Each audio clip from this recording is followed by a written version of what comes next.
어떻게 나를 잘 다스렸는지. 우리나라와도 조금 민연이 있는 사람이에요. 우리나라 쳐들어왔다가 안시성을 쳐들어왔다가 안시성에서 양만춘 장군이 화살 쏴가지고 여기 눈에 맞아갖고 애꾸눈이 됐어요. 이 왕이. 그래서 우리나라 쳐들어왔다가 이제 몸에 상처를 입고 또 그렇게 시름시름 앓다가 죽었다고 얘기합니다. 우리나라랑도 좀 인연이 있는데 여튼 이 당태종이 관한 이야기를 함께 좀 드리겠습니다. 이 당태종이 현명한 황제가 될 수 있었던 것은 그에게 3가지 종류의 거울이 있었다 이렇게 얘기합니다. 첫 번째 거울은 얼굴을 비춰보는 거울이라고 얘기합니다. 얼굴을 보는 거울. 두 번째 거울은 충신이라는 거울이라고 얘기합니다. 충신. 셋째 거울은 역사라는 거울이었다라고 얘기합니다. 그 3가지를 자기의 거울로 삼았다는 거죠. 그러니까 이렇게 진짜 보는 거울. 예전에는 이 거울이 지금처럼 그런 재질이나 쇠로 돼가지고 이렇게 여기 아마 이런 거울인 것 같아요. 이렇게 막 문질러가지고 비춰지는 그런 거울. 그리고 역사를 통해서 자기의 역사를 바라보면서 교훈을 받는 거예요. 그 다음에 여기 바로 옆에 이 중간에 나와 있는 이 충신, 이 당태종에게 있어서의 충신이 있었습니다. 그의 이름이 위징이라고 하는 사람이에요. 그런 이 위징이라고 하는 충신을 늘 가까이에 두고 늘 조언을 구했다라고 얘기합니다. 이 위징이 죽자 당태종은 몹시 슬퍼하면서 이렇게 말했다고 해요. 구리로 거울을 만들면 의관을 단정히 할 수 있고 역사를 거울로 삼으면 흥망성쇠의 원인을 알 수 있다. 사람을 자신의 거울로 삼으면 자신의 득실을 분명히 알 수 있다. 나는 일찍이 이들 3가지 거울을 가진 덕분에 허물을 막을 수 있었다. 이제 위징이 죽었으니 거울 하나를 잃었다. 이렇게 얘기합니다. 당태종은 3가지 거울을 가지고 자신을 수양했습니다. 그런데 우리 그리스도인에게는 이 외에 또 하나의 거울이 있다고 생각합니다. 그 거울은 하나님의 말씀이라고 하는 거울입니다.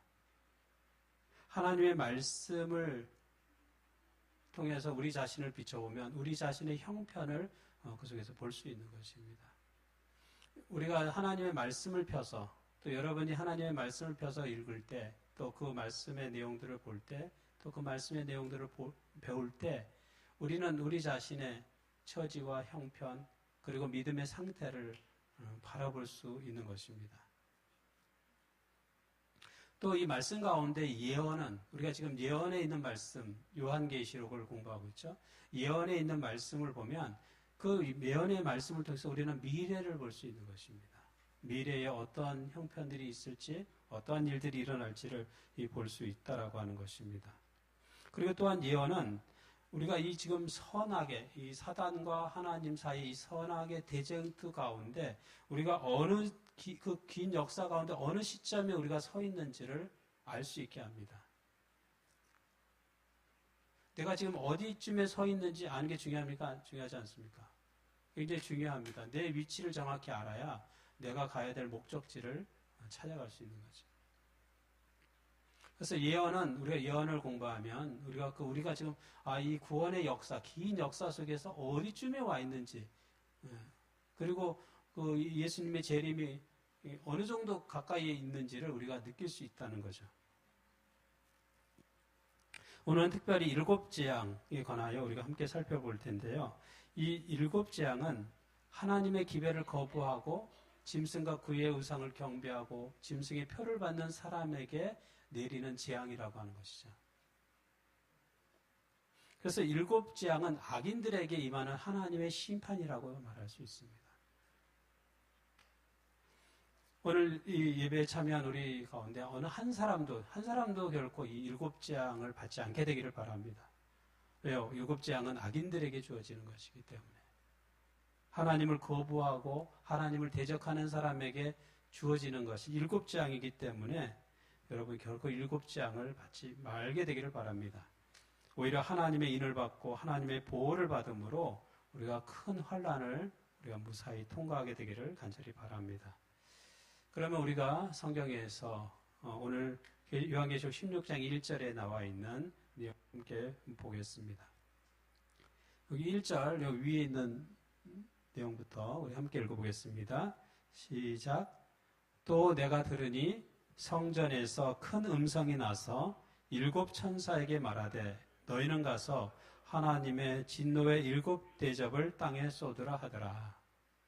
저희 그림을 좀 찾아봤는데요. 이 그림에 보면은 마치 이런 거죠. 이 천사들이 이렇게 쭉 있는데 한 7명의 천사가 있는데 큰 뭐 대접 같은 거를 이렇게 들고 이제 명령을 받죠. 그 대접을 가서 쏟으라. 이 땅에 가서 쏟으라 얘기합니다. 그러니까 이 대접 안에 다 이게 재앙이 하나씩 담겨져 있는 거죠. 그래서 총 7개의 재앙이 여기 담겨져 있는 것입니다. 그래서 이제 천사들이 그 7개의 재앙을 땅에다 쏟는 그러한 내용을 성경이 이야기하고 있습니다. 우리가 지난 시간 요한계시록 15장 1절을 통해서 7 천사가 7재앙을 가졌는데 그것은 마지막 재앙이라고 얘기했습니다. 여러분 우리가 성경을 연구할 때, 특별히 요한계시록을 연구할 때 요한계시록에 있는 그 뭐 여러 가지 용어들, 단어들이 나오는데 좀 생소한 단어들, 이해가 잘 안 되는 내용들이 있는데 사실 그것을 푸는 열쇠는 어디에 있냐면 이 구약 성경 가운데 있습니다. 구약 성경, 그러니까 성경을 성경으로 푸는 거예요. 그래서 이 요한계시록은 마치 성경 전체의 요약본과도 같습니다. 그래서 성경에 어떤 그 요한계시록에 나와 있는 그런 용어나 그런 설명들, 이게 좀 이해가 안 된다 그러면 그 어디 찾아보냐면 성경을 쭉 찾아보면 그와 유사한 내용들, 또 그와 시가 될 수, 그걸 풀 수 있는 내용들이 성경에 이미 기록되어 있습니다. 그래서 우리가 하나하나 이해할 수 있는 것이죠. 여기 첫 번째 재앙에 대해서 이렇게 얘기합니다. 이제 첫 번째 천사가 나오죠. 첫 번째 천사. 그러니까 첫 번째 7재앙 가운데 첫 번째 재앙에 관한 내용이에요. 같이 읽어보겠습니다. 시작. 첫째 천사가 가서 그 대접을 땅에 쏟음에 짐승의 표를 받은 사람들과 그 우상에게 경배한 자들에게 악하고 독한 종기가 나더라. 우리가 지난 시간 세 천사의 기별을 배웠습니다. 셋째 천사가 뭐라고 얘기했습니까? 뭐를 받지 말라고요? 짐승과 그의 우상에 경배하지도 말고 짐승의 표를 받지도 말라고 얘기했어요. 그럼에도 불구하고 그 하나님이 주시는 그 말씀을 거역하고 거절하고 여기 보는 것처럼 짐승의 표를 받고 그 우상에게 경배한 사람에게 뭐가 임합니까? 이 7재앙이 임하는 거예요. 그 7재앙 가운데 첫 번째 재앙이 뭐예요? 악하고 독한 종기가 나는 거예요. 여러분 종기 나봤죠? 종기. 근데 종기도 보통 종기가 아니라 이게 악하고 아주 독한 종기. 굉장히 괴로운 거죠. 여러분 제가 전에 보면 이게 아기들 중에 아토피 있는 아기들 봤는데요. 아토피가 아주 심한 아이들은요, 이게 여기부터 여기까지 몸 전체가 이게 막 울긋불긋한데 엄청 가렵잖아요. 가려우니까 막 이렇게 긁어가지고 이게 또 피가 나요. 근데 잘 안 낫는 거죠. 근데 이 성경이 말하는 아주 악하고 독한 종기는 그거를 추월하는 엄청 고통스러운 그런 고통이 아주 강한 그러한 종기라고 하는 거죠. 여기 7재앙을 봤는데 그 7재앙의 첫 번째 대상, 그러니까 그 대상자가 여기 짐승의 표를 받는 사람과 우상에게 경배하는 자라고 이게 아주 명시가 되어 있습니다. 성경에. 우리가 지난 시간 그 용과 짐승 또 짐승의 표에 대해서 배웠습니다. 용은 뭐라고 얘기했습니까? 용은 뭐라고요? 용은 뭐라고 배웠어요? 용은 뭐라고 그랬어요? 용은 마귀라고 그랬죠. 왜 마귀예요? 성경에 그렇게 나오죠. 큰 용이 내어 쫓기니 예뺀 곧 마귀라고도 하고 사단이라고. 그러니까 용은 사단을 나타낸다라고 얘기했어요. 그럼 여기 짐승의 표, 짐승이 나오는데 짐승은 뭡니까? 짐승은 뭐예요? 짐승은 다니엘서에 보게 되면은 짐승은 작은 뿔이라고 되어 있어요. 작은 뿔. 다니엘서 보면 작은 뿔. 근데 다니엘서의 그 작은 뿔은 뭐냐면 천주교 교황권이라고 되어 있습니다. 성경에 그렇게 나왔나요? 그렇게 성경에 적힌 건 아니죠. 근데 그 작은 뿔에 하는 행동들, 그런 일들이, 루터나 종교개혁자들은 그 작은 뿔을 천주교 교황이라고 얘기했습니다. 실제로 그러한 일들을 했기 때문에. 그래서, 이 짐승이 뭔지를 계시록만 보고는 모르겠어요. 이 짐승이 뭔지를. 근데 그 짐승이 하는 일을 똑같이 하는 게 누구냐면 다니엘서 보니까 작은 뿔이 똑같은 그런 일을 하고 있어요. 근데 그 작은 뿔을 역사적으로 보니까 그 작은 뿔은 천주교 교황이에요. 그래서 짐승이 천주교 교황이 되는 거예요. 그러면 짐승의 표는 뭐예요? 짐승의 표. 그 짐승이 만든 표잖아요. 짐승이 만든 표. 그게 뭐냐 이거예요. 역사적으로 살펴보면 이게 다니엘서도 나오지만은 작은 뿔이 짐승이 때와 법을 변개했다고 그랬어요. 때와 법을 변개했다. 때와 법을 바꿨다라고 하는 거죠.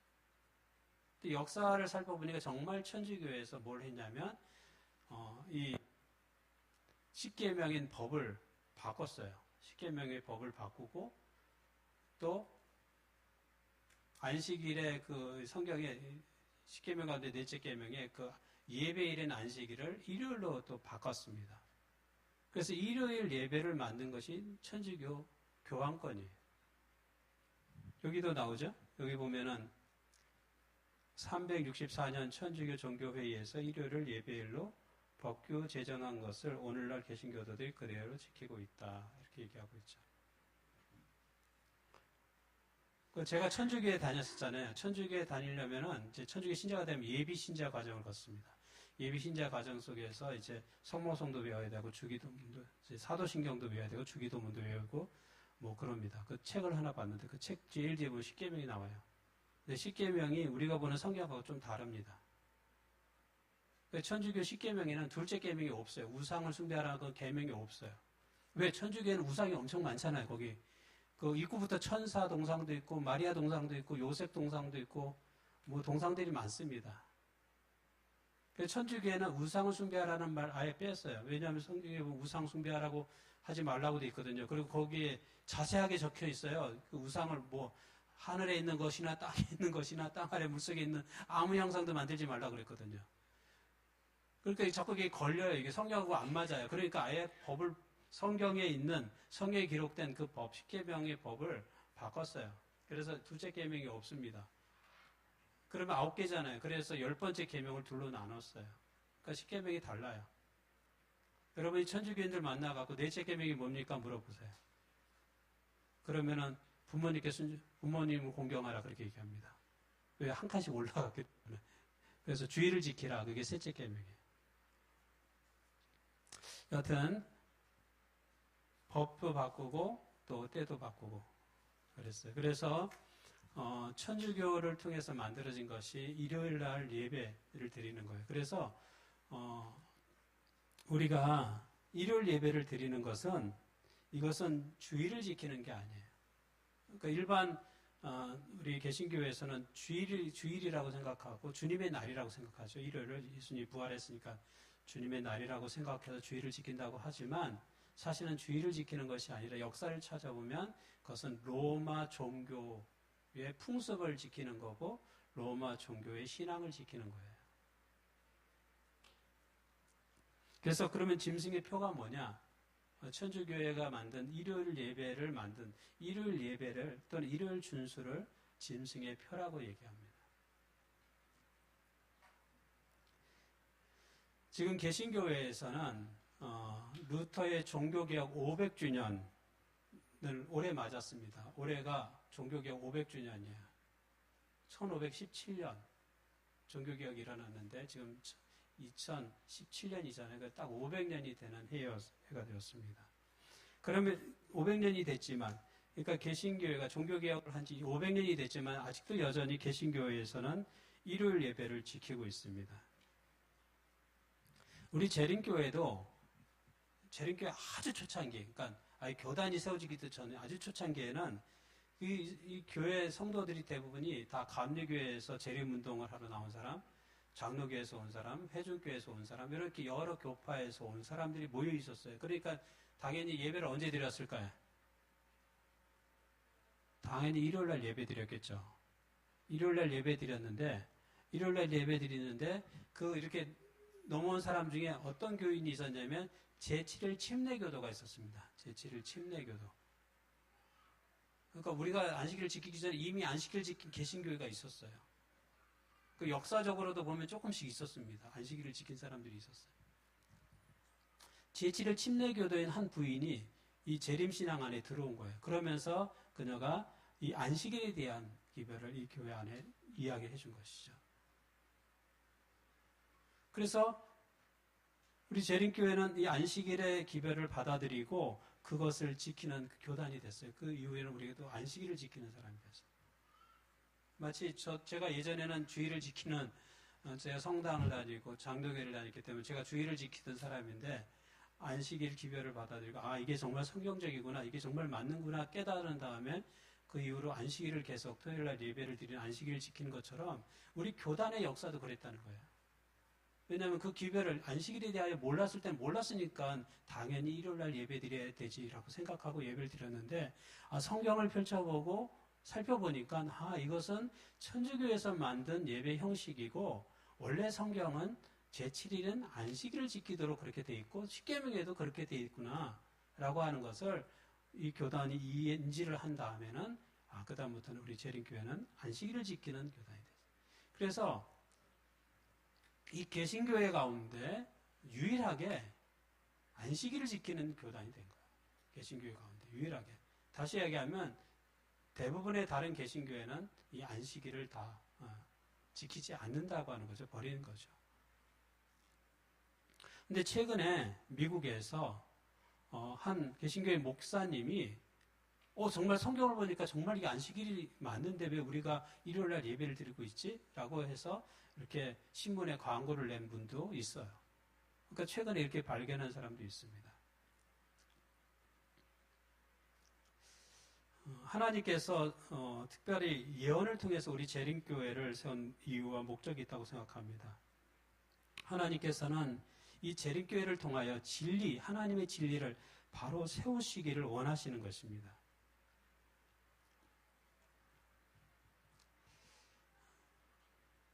그래서 이 재림교회를 통하여 하나님의 진리가 더 확실하게 사람들에게 전달되고 이해되고 그리고 예언을 통해서 이 교회를 통하여 하나님의 말씀이 더 정확하게 사람들에게 알려지기를 하나님께서 원하시는 것이죠. 그래서 진정한 종교개혁은 이 재림교회를 통하여 현대에 있어서는 진정한 종교개혁은 이 재림교회를 통하여 일어나고 있다라고 할 수 있습니다. 여기 7 재앙이 나오는데요. 성경에서 7이라고 하는 수는 완전수라고 얘기합니다. 완전수. 7 재앙이라고 하는 건 완전한 재앙, 완전한 파멸을 이야기합니다. 왜 성경이 7 재앙을 이렇게 자세하게 기록했을까? 첫째, 둘째, 셋째, 넷째, 다섯째, 또 7채까지 자세하게 기록했습니다. 왜 그렇게 기록했을까? 우리 한 2가지로 우리가 이해할 수 있습니다. 첫 번째는 이런 재앙을 받게 될 것이니까 결코 불신앙의 편에 가담하지 말라고 하는 의미가 있습니다. 불신앙 가운데 살지 말라는 거죠. 두 번째는 성도들의 삶이 비록 어려움이 있을지라도 결국에는 악인들이 재앙을 받을 것이니까 너희가 믿음을 잃지 말라고 하는 그런 격려의 의미가 또한 담겨져 있다고 생각할 수 있습니다. 여기 둘째 천사를 통해 부어지는 그러한 재앙에 대하여 성경은 이렇게 얘기하고 있습니다. 같이 읽어보겠습니다. 시작. 둘째 천사가 그 대접을 바다에 쏟으매 바다가 곧 죽은 자의 피같이 되니 바다 가운데 모든 생물이 죽더라. 여기 그 다음에 4절 또 보겠습니다. 4절에 시작. 셋째 천사가 그 대접을 강과 물근원에 쏟음에 뭐가 됐어요? 피가 됐다. 이렇게 얘기하고 있습니다. 이게 이 성경학자들은 얘기하기를 이것이 전 세계적으로 일어나는 현상은 아니라고 얘기합니다. 그러니까 전 세계적으로 일어나는 현상은 아니지만 곳곳에서 이러한 일들이 일어나게 될 것이다라고 예언하고 있죠. 그러니까 바다가 피로 변하고 또 강과 물이 피로 변하면 사람들이 먹을 물이 없어지잖아요. 그러니까 극심한 식순환을 당하게 되고 갈증을 겪게 된다라고 하는 거죠. 제가 여기 좀 찾아봤는데요. 여기 진짜 있었던 일이에요. 여기는 중국의 이 한 하천이 완전히 뻘겋게 변한 것이고요. 이 가운데는 러시아에 있는 하천에 저렇게 빨갛게 그냥 핏빛으로 돼요. 저쪽은 태평양의 어느 통가라고 하는 섬의 그 바다에 물이 저렇게 빨갛게 이렇게 변한 일이 있습니다. 이것은 아마도 사람들이 추측하기에 이게 공장에서 어떤 폐수가 이렇게 흘러온 것이 아닐까 그렇게 생각을 하고, 저것도 비슷하게 생각하고, 저기 바닷물이 저렇게 된 거는 그 녹조 현상처럼 어떤 특별한 현상이 일어나서 저럴 것이다라고 얘기합니다. 이거는 지금도 일어나는 어떤 현상이에요. 지금도 이런 현상들이 일어나고 있어요. 그런데 일곱 재앙으로 주어지는 이러한 일은 이게 굉장히 고통으로 이렇게 사람들에게 다가올 거라고 하는 거죠. 그냥 잠시 잠깐 있었다 없어지는 것이 아니라 꽤 고통스러운 그런 일들이 있게 될 것이다 라고 하는 것입니다. 우리가 일곱 재앙 가운데 특별히 첫째 재앙부터 넷째 재앙까지는 이것이 실제냐 상징이냐 이런 의문이 있습니다. 정말 이루어질 거냐 아니면 그냥 어떤 상징적인 의미가 있을 거냐. 근데 첫째부터 넷째까지는 이것은 실제로 일어날 일이라고 하는 것을 이야기합니다. 실제로 그렇게 될 것이다.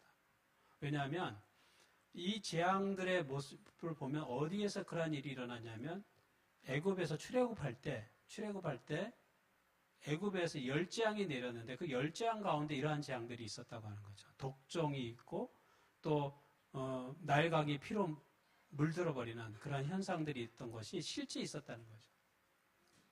그러니까 이것이 그냥 상징이 아니라 실제의 그 하나님을 거역했던 사람들에게 그러한 일이, 그러한 고통이 주어진다는 거예요. 그러면은 하나님 믿는 사람도 똑같이 고통을 받을 것인가? 그건 아니라는 거예요. 여러분이 잘 이해해야 되는 것이 뭐냐면 이 일곱 재앙이 내리는 때는 언제냐면 예수님 재림하기 바로 직전에 이러한 일곱 재앙이 내린다는 거예요. 그리고 일곱 재앙이 시작되는 것은 인치는 사업이 다 끝난 거예요. 하나님의 중보가 다 끝났어요. 그리고 이제 구원받을 사람 다 정해졌어요. 끝났어요. 다 하나님의 돌봄을 받을 사람 다 정해졌습니다. 끝난 다음에 이러한 재앙이 악인들에게 내리는 거예요. 그러면 이 하나님 구원받는 사람들 어떻게 됩니까? 하나님이 보호해 주신다는 거예요. 특별한 보호하십니다. 애굽에 재앙이 내릴 때 이스라엘 사람들도 고통받았나요?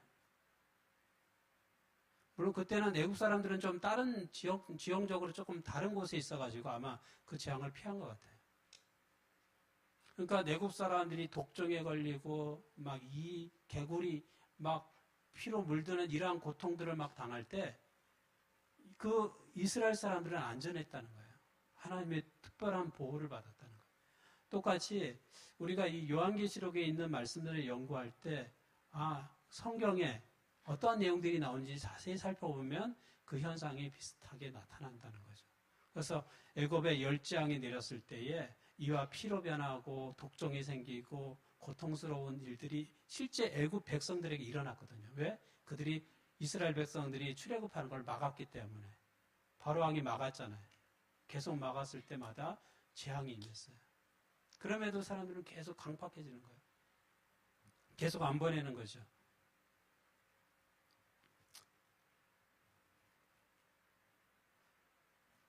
여기 넷째 천사 기별은 이렇게 기록되어 있습니다. 우리 같이 읽어보겠습니다. 시작. 넷째 천사가 그 대접을 해에 쏟음에 해가 권세를 받아 불로 사람들을 태우니 사람들이 크게 태움에 태워진지라. 이 재앙들을 행하는 권세를 가지신 하나님의 이름을 비방하며 또 회개하지 아니하고 주께 영광을 돌리지 아니하더라. 이렇게 고통을 받는데도 불구하고 여전히 사람들은 회개하지 않는 거예요. 하나님께 영광을 돌리지 않아요. 왜 그렇습니까? 성령의 역사가 사라졌어요. 성령의 은혜가 사라진 거죠. 우리가 회개하는 것도 내가 교회 다녀야겠다. 내가 이제 회개해야지라고 생각해서 내가 회개하는 것 같지만 실제로는 성령께서 내 마음속에 회개할 수 있는 그런 마음을 주시기 때문에 그런 거예요. 근데 이때는 사람들이 그렇게 하나님한테 벌을 받고 해도 회개하지 않아요. 더 악해지는 거예요. 바로가 더 악해졌던 것처럼, 더 강팍해졌던 것처럼 하나님을 두려워하기보다는 하나님을 대적했잖아요. 여러분 상식적으로 생각해 보세요. 지금 이스라엘 백성들을 그렇게 여러 번, 10번에 걸쳐서 그렇게 재앙을 받았음에도 불구하고 이스라엘 백성이 출애굽하니까 어떻게 했어요? 군대를 이끌고 또 쫓아가는 거예요. 군대를 이끌고 쫓아갔어요. 근데 그 바다가 어떻게 됐어요? 바다가 둘로 갈라졌어요. 그러면 뭐 해야 됩니까? 사실 상식적으로 생각하면 그 하나님의 놀라운 능력 앞에 굴복하고 내가 이 백성을 함부로 건들면 안 되겠다라고 생각을 해야 되잖아요. 근데 바로가 어떻게 합니까? 그 군대를 이끌고 어디로 들어가요? 그 갈라진 바다 속으로 들어가는 거예요.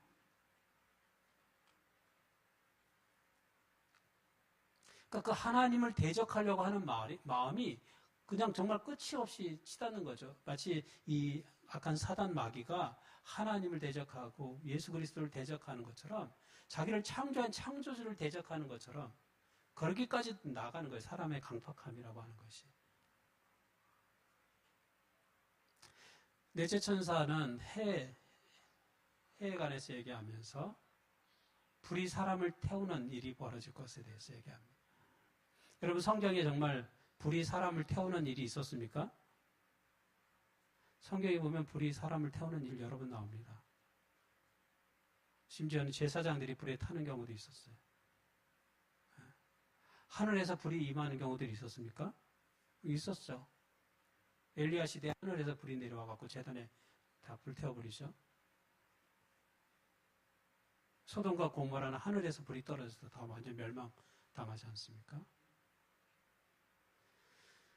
태양이라고 하는 것은 사람들에게 유익을 끼치기 위해서 하나님이 만든 것인데 그 태양이 사람들을 어떻게 해요?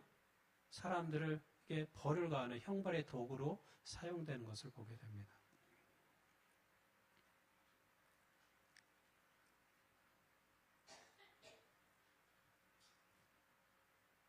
여기 다섯째 천사가 또 재앙을 썼습니다. 여기 함께 읽어보겠습니다. 시작. 또 다섯째 천사가 그 대접을 짐승의 왕자에 쏟으니 그 나라가 곧 어두워지며 사람들이 아파서 자기 혀를 깨물고 아픈 것과 종기로 말미암아 하늘의 하나님을 비방하고 그들의 행위를 회개하지 아니하더라. 고통을 받지만 뭐 하진 않아요? 회개하지는 않습니다. 하나님을 여전히 대적하고 여전히 비방하고 하는 모습들을 갖죠. 여기 짐승의 왕자라고 되어 있습니다. 짐승. 아까 우리가 짐승은 뭐라고 얘기했습니까? 짐승은 천주교 교황권이라고 얘기했어요. 그러면 그 짐승의 왕자는 뭘까? 그 천주교에서 그들의 성좌라고 얘기하는 것은 바로 로마 교황청입니다. 교황청. 그래서 이 짐승의 왕자는 이 전 세계 카톨릭 교회 최고 통치 기관인 이 로마 교황청을 이야기합니다. 이 교황청은 세계 종교, 정치, 경제에 막강한 영향력을 행사하고 있습니다.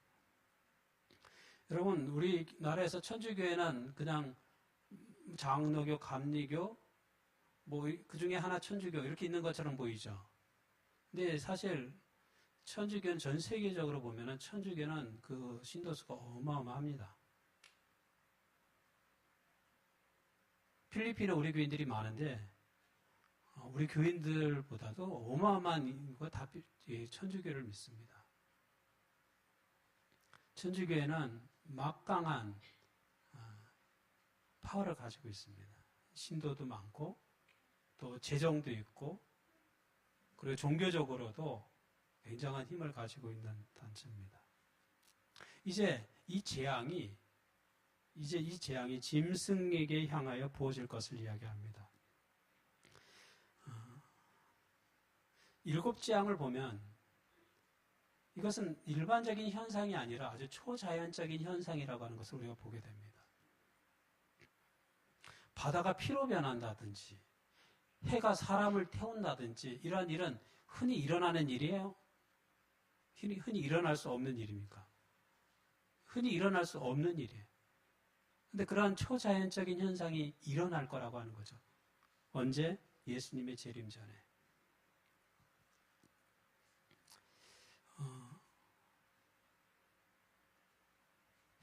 하나님께서 왜 이러한 초자연적인 현상을 일으키실까?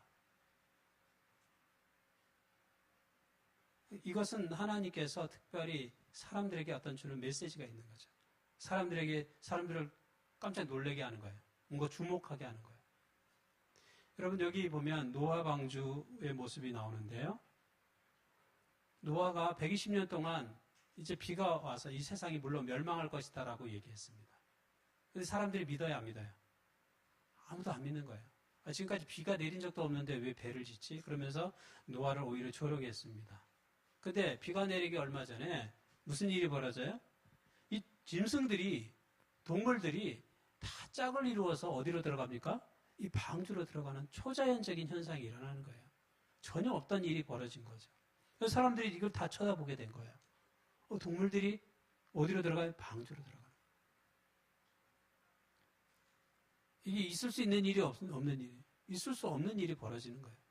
그래서 사람들이 깜짝 놀라겠죠. 정말, 혹시 정말 비가 오는 거 아니야? 뭐 그런 생각도 했겠죠. 근데 이와 같은 일이 언제 이루어진다는 거예요? 예수님의 재림 전에도 이루어지는 거예요. 초자연적인 현상이 이 땅에 일어나는 거예요. 바다가 원래 파래야 되는데 다 저렇게 파란색이어야 되는데 갑자기 피색으로 바뀐다든지, 태양의 뜨거운 열에 의해서 사람이 막 타 죽는 일이 벌어진다든지, 그러한 일들을 통해서 뭘 느끼는 거예요? 사람들이 깜짝 놀라는 거죠. 뭔가 일어나는 거 아닌가? 하고 그 일곱 재앙 끝에 뭐가 임합니까? 정말 예수님께서 재림하는 놀라운 사역이 임하는 거예요. 인자의 임함이 노아의 때와 같을 것이라고 성경은 기록하고 있습니다. 노아 홍수 때처럼 어마어마한, 사람이 상상할 수 없는 놀라운 일이 이 세상에 임하는데 사람들이 믿지 않는 것입니다. 받아들이지 않는 거예요. 그때 하나님께서는 이 동물들을 통하여 이 메시지가 진실되고 참되고 옳다라고 하는 것을 보여주신 거예요. 그리고 정말 노아 홍수가 일어났습니다. 여러분이 사는데 어느 날 바다가 핏빛으로 변하고 사람이 타 죽는다는 그런 뉴스가 들린다고 하면 예수님의 재림이 이제 임박했구나라고 생각할 수 있겠죠. 왜? 이 일곱 재앙이 악인들에게 임하. 근데 그때는 이미 구원받을 사람들이 다 정해진 거예요. 왜냐하면 하나님께서 모든 심판을 다 끝내셨기 때문에. 그리고 그 고통 속에서 하나님의 백성들은 보호를 받을 것입니다. 이제 말씀을 마쳐야 되겠는데요. 여기 배 이야기를 하고 마치려고 합니다. 여러분 잘 아는 배 타이타닉이라고 하는 배입니다. 이 배가 12층 높이로 어마어마하게 지어진 배예요. 타이타닉 배가 영국에서 출발했어요. 처음 출발한 거예요. 근데 이 처음 출발한 배가 첫 번째, 정말 이렇게 호화롭게 초호화 여객선이었거든요. 이렇게 아름답게 배를 지었는데 딱 한 번 운행하고 배가 침몰했어요. 딱 한 번. 제대로 써보지도 못한 거죠. 처음 짓자마자 처음 출항했는데 이 배가 침몰해버린 거예요. 얼마나 아깝습니까? 근데 이 배가 출항할 때 지나는데 이 북극 지역 거기 대서양 지나가는데 빙산이 이제 거기가 배가 지나가는 곳이 빙산이 있다. 빙산이 흘러내린다라고 하는 거를 무려 6번이나 통보를 받았습니다. 6번. 빙산에 충돌할 수 있으니까 조심하라고 하는 거를 한 번도 아니고 6번이나 그런 전보를 받았어요. 그런데 이 사람은 뭐 생각했습니까? 이렇게 11층이나 되는 이 어마어마한 이 배가 뭐 빙산 좀 부딪힌다고 무슨 일이 있을까? 괜찮겠지. 아무 문제 없겠지라고 생각을 하고 그대로 간 거예요. 그래서 정말 빙산에 부딪혔어요. 배 옆에가 찢어졌어요. 거기 물이 스며듭니다. 물이 차오릅니다. 결국 가라앉아 버린 거예요. 여러분, 우리가 세 천사의 기별을 배웠어요. 세 천사의 기별이 뭡니까? 그 기별 가운데 너희 창조주를 경배하라. 바벨론이 무너진다. 그리고 짐승과 그의 우상과 경배하지 말고 짐승의 표를 받지 말라라고 하는 거죠. 그런데 그 짐승의 표를 받은 사람들이 뭐가 합니까? 7재앙을 받는다는 거예요. 하나님께서 세 천사의 기별을 전한 것은 세 천사의 기별은 세 천사의 경고인 것입니다. 경고를 알려준 거예요. 그렇게 하지 말라고. 빙산이 있으니까 조심하라고 알려줬는데 그럼에도 불구하고 그 경고를 무시하고 그 말을 듣지 않고 거절하고 산 사람들, 결국 이 배가 무너진 것처럼 그들에게 7재앙이 임하게 될 거라고 하는 것입니다. 성경이 왜 그런 7재앙에 대해서 자세히 기록했습니까? 왜냐하면 이 말씀을 읽는 우리들은 그러한 재앙을 받지 말라고 기록되어 있는 것입니다. 그래서 우리가 서두에 1장 3절에 이야기한 것처럼 이 말씀 읽는 자와 듣는 자, 지키는 자가 뭐가 있다 그랬어요? 복이 있다 그랬죠. 왜요? 이러한 말씀들을 읽으면서 나는 이런 재앙을 받으면 안 되겠다. 그래서 짐승의 그의 우상에 경배하지 말고 그 표를 받지 말아야 되겠다라고 우리가 생각하도록 성경이 우리에게 경고를 주는 거예요. 그럼 우리가 뭐 해야 됩니까? 그 경고를 명심하고 그걸 잘 받아들여야 돼요. 이 배가 갈 때에 그 6번이나 그 경고가 올 때, 조심해야겠다. 빙산이 오면 잘 피해서 가야겠다. 그렇게 생각해서 이 배가 침몰하지 않고 잘 지냈을 거예요. 근데 그 경고를 무시했기 때문에 결국 침몰하게 된 거죠. 우리도 똑같습니다. 우리도 타이타닉 배랑 똑같아요. 우리에게 하나님께서 이 말씀을 통해서, 계시록을 통해서 자꾸 말씀을 주시고 경고를 주시는데 이 말씀 우리가 그냥 다 이렇게 버리고 그러면 안 되는 거예요. 이 말씀을 잘 받아들이고 경고를 내 걸로 삼고 내가 그래 조심해야겠다. 내가 어떤 일이 있어도 내가 이 믿음을 지키며 살아야 되겠다. 내가 바쁜 일이 있어도 교회 나오는 걸 첫째로 삼고 살아야 되겠다. 내가 어려움이 있어도 내 이 믿음 가지고 이 신앙 가지고 열심히 살아야 되겠다. 그런 결심들을 우리 모두가 다 하게 되기를 간절히 바라면서 오늘 말씀 마치겠습니다.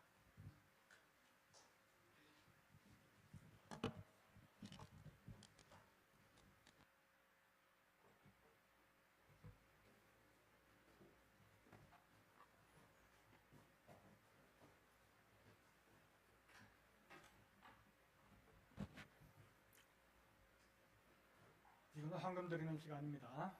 오늘은 교회 경비 헌금일입니다. 너희가 만일 성경에 기록된 대로 내 이웃 사랑하기를 내 몸과 같이 하라 하신 초계의 법을 지키면 잘하는 것이요 거니와. 야고보서 2장 22절에 있는 말씀입니다. 우리 이 말씀 기억하시면서 준비하시는 헌금을 들어주시겠습니다.